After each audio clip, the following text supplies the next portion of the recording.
வணக்கம் தமிழ் உறவுகளே. ஒரு ஊரில் பார்த்தீங்கன்னா பிஸ்னஸ்மேனு சரியான கோடீஸ்வரன் பார்த்தா அவருக்கு மேரேஜ் முடிக்கிறாப்புல. நல்லா சம்பாத்தியம் பண்ணி நல்ல கோடீஸ்வரன் நல்லா நல்ல இடத்துல மேரேஜ் முடித்தா பார்த்தீங்கன்னா ஒரு 6 மாதத்துல கணவன் மனைவிக்கு ஒரு பிரச்சனையாக போய்கிட்டு இருக்குது. என்கிட்ட சரியாக பேச மாட்டேங்கிற உட்காந்து கூட பேச மாட்டேங்கிற பிஸ்னஸ் இப்படியே ஓடுறீங்க செய்கிறீங்க. அதுக்கப்புறம் ஒரு 6 மாதத்தில் கன்சியாகி செஞ்சு ஒரு குழந்தை 1 வருஷத்துக்குள்ளே பிறக்குது. அதுக்கப்புறம் பார்த்தீங்கன்னா வந்த பிறகு மறுபடியும் வீட்டில் 4-5 பேர் வேலைக்கு வச்சுருக்காங்க, செஞ்சுருக்காங்க, எல்லாமே நல்லா பண்ணி விட்றாரு. வீட்டுக்கு என்ன தேவையோ அத்தனையும் பண்ணி விட்றாப்புல. ஆனால் வீட்டுக்கார மனைவிட்ட ஒரு சந்தோஷமாக பேசுகிறது கிடையாது, எதுவுமே பண்ணுறது கிடையாது. அப்படி ஒரு சூழ்நிலையில் ரொம்ப நாளாக வாழ்ந்துக்கிட்டு போய்கிட்டே இருக்காங்க.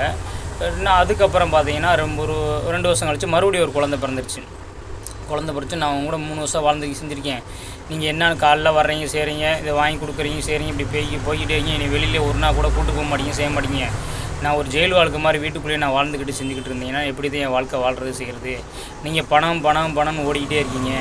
இனி ஒரு கோயில் குளத்துக்கு எங்கேயாவது வெளியில் ஒரு சுற்றி பார்க்க செய்ய ஒரு சின்ன நானே பிள்ளைகளை கூப்பிட்டு செய்ய என்னம்மா உங்கள் வீட்டுக்கார வரலையா செய்யல எங்கள் வீட்டு ஒரு சொந்த பந்தம் ஒரு விசேஷத்துக்கு கூட நான் போனால் கூட என்னம்மா வீட்டுக்கார வரலையா நீ மட்டும் வந்திருக்கியா செஞ்சுருக்கேன்னா அப்படி என்னை கேட்குறாங்க. நான் கல்யாணம் முடித்து என்ன பிரயோஜனம்? உங்கள் கூட நான் வாழ்ந்து எதுக்குன்னு? நான் தனியாக இப்படி வாழ்கிறதுக்கு எங்கள் அப்பா அம்மா வீட்டிலே நான் அப்படியே வாழ்ந்துருப்பேல. உங்கள் கூட இதுக்கு நான் வாழணும் செய்யணும் அப்படின்னு இருக்கேன். அவர் என்ன சொல்கிறாப்புல, பணம் இருந்தால் தானே எதுவுமே சந்தோஷமாக இருக்க முடியும். இன்றைக்கி இருக்க காலங்கள் பணம் தான் பெரிய விஷயமே.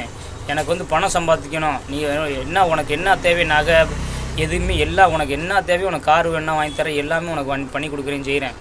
நீ நான் பிஸ்னஸ் ஓடிக்கிட்டு இருக்கேன்னு என்னால் சம்பாத்தியம் அதிகமாக நான் பண்ணணும் செய்யணும். இந்த வயசில் நான் ஓடுற வயசில் ஓடினாத்தையும் சம்பாத்தியம் பண்ண முடியும், செய்ய முடியும் அப்படின்னு நினச்சி 2 பேத்துக்குள்ளே ஒரு பிரச்சனையாக போயிட்டுருக்கு. அந்த பொண்ணு என்ன சொல்லியிருக்கு, இன்றைக்கி நீங்கள் இன்றைக்கி இல்லாட்டி நாளைக்கு கூட 1 வருஷமோ 10 வருஷம் கழிச்சு நீங்கள் சம்பாதிச்சிக்கலாம், செஞ்சுக்கலாம். இந்த சின்ன வயசில் நீங்கள் ஆசையாக அந்த பிள்ளைகளை தூக்கி செஞ்சு விளாண்டு செஞ்சு நம்ம இவரை அப்பா செஞ்சுன்னு அந்த பிள்ளைகளும் பாசமாக இருக்கும் செய்யும். உங்கள் மேலே பாசமாக இருந்தால் தான் நீங்கள் கொஞ்சம் நல்லா இருக்க முடியும், செய்ய முடியும்.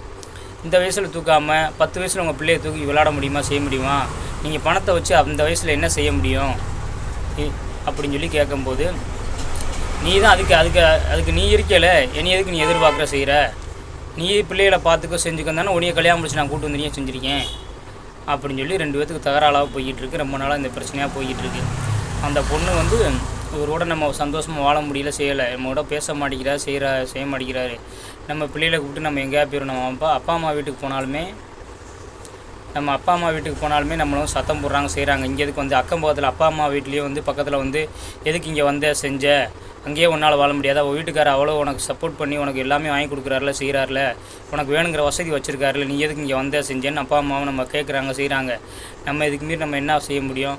நம்ம இவரோட நின்று பேச மாட்டேங்க. ஒவ்வொருத்தவங்க வீட்டில் எப்படி வாழ்கிறாங்க, ஹஸ்பண்டுக்கு ஒரு கோயில் கூட்டு போகிறது, செய்கிறது, படத்துக்கு கூட்டு போகிறது, எல்லாமே பண்ணுறாங்க. இந்த மனுஷன் என்னென்னா நம்ம பணம்னு இப்படி ஓடிக்கிட்டு இருக்காரே, செஞ்சுக்கிட்டு இருக்காரு. நம்ம பிள்ளைகளை மட்டும் நம்ம தனியாக கூட்டு போகணும், செய்யணும், நம்மளாக போயிருந்தால் என்ன அர்த்தம் அப்படின்னு நம்மளோட அருமை அவருக்கு தெரியணும்னா நம்ம 2 வருஷம் இந்த வீடை யாருக்குமே கண்காணாத இடத்துக்கு நம்ம போயிடுவோம் அப்படின்ட்டு ஒரு ஆந்திரா பக்கம் ஒரு சென்னையிலேருந்து ஒரு ஆந்திரா பக்கம் போகிறாங்க.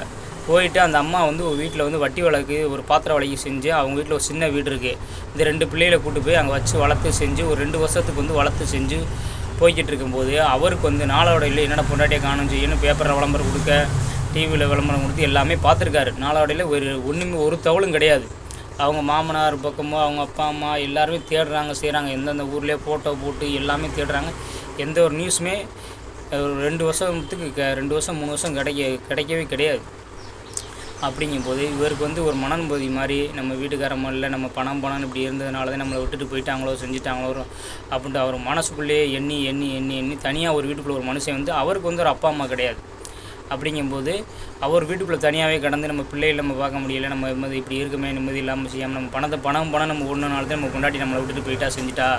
நம்ம பிள்ளைன்னு நினச்சி ஒரு நாள் கூட தூக்குனது கிடையாது. நம்ம பிள்ளைகளை ஒரு சந்தோஷமாக நம்ம வெளியில் கூட்டு போனது கிடையாது, செஞ்சது கிடையாது.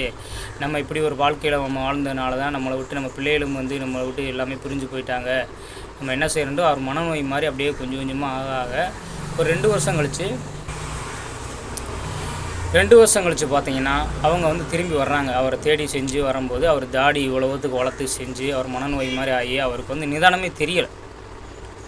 அப்போ தான் அவங்க பக்கத்து வீட்டுக்காரங்க சொல்லியிருக்காங்க, ஏம்மா எத்தனையோ புருஷனை குடிச்சிக்கிட்டு செஞ்சுக்கிட்டு இப்படியெல்லாம் இருந்து நம்ம நாட்டில் திருந்தி வாழ்கிறாங்க, செய்கிறாங்க.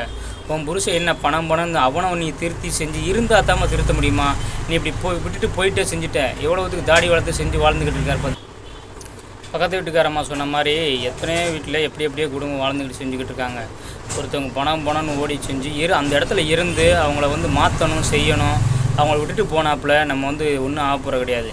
அந்த இடத்துல இருந்து அவங்கள திருத்தி கொண்டு வந்து நல்லபடியாக ஒரு மனைவி வந்து தான் ஒரு குடும்பத்தை திருத்தி, எத்தனையோ குடும்பத்தில் வந்து ஒரு மனைவி வந்த பிறகு தான் ஒருத்தவங்க நல்ல ஒழுக்கமாக ஒரு குடியாரனாலும் திருந்தி செஞ்சு நல்லபடியாக ஒரு குடும்பமாக 4 பேர் மதிக்கிற மாதிரி வாழ்ந்துட்டு போய்கிட்டு இருக்காங்க. அதனால் மனைவி வந்து விட்டுட்டு போயிட வேண்டாம், எதுவும் வேண்டாம். அவங்கள திருத்தி நல்லபடியாக வாழ்க்கைக்கு புது வாழ்க்கைக்கு கொண்டு வாங்க. அதே இது வந்து கணவன் வந்து பணம் ஓடிடாங்க, செஞ்சிட வேண்டாம். பிள்ளைகளை நினச்சி பாருங்கள், செஞ்சு பாருங்கள். பணம் தேவை தான், ஆனால் ஒரு தேவைக்கு தான் பணம். அதிகமாக பணம் சம்பாதிச்சு ஒன்றும் ஆகப்போகிறதே போகும்போது ஒன்றும் கொண்டு போகிறது கிடையாது. அதுக்காண்டி ஃபேமிலி வந்து முக்கியம். ஃபேமிலி நல்லா சந்தோஷமாக உங்கள் மேலே ஒரு பாசம் இருக்கும், ஒரு இருப்பு வேணும். உங்கள் பிள்ளை மேலே, உங்கள் மனைவி மேலே வந்து நம்ம வீட்டுக்காரலாட்டி என்ன வரலையா செய்யறான்னு ஒரு ஃபோன் அடிக்கணும். ஃபோன் அடித்து அவரை காணுமே, டைம் ஆகிடுச்சு, எங்கே போனார், 6 மணி ஆகிடுச்சு, ஆளை காணுமே செய்யணுமே அவங்கள வந்து தேடணும். பிள்ளைகளுமே அந்த மாதிரி ஒரு பாசத்தை கொண்டு வரணும். பிள்ளைய மேலேயும் ஒய்ஃப் மேலேயும் அந்த மாதிரி பிடிக்கும். அதே மாதிரி வீட்டுக்காரமாகவும் கனவு மேலே எரிஞ்சு விழுவாமல் நல்லபடியாக பாசமாக வச்சுக்கணும். கணவனை வந்து மதிப்பு கொடுத்து எதுனாலும் அவங்ககிட்ட கேட்டு செய்யணும், பண்ணணும். நன்றி, வணக்கம்.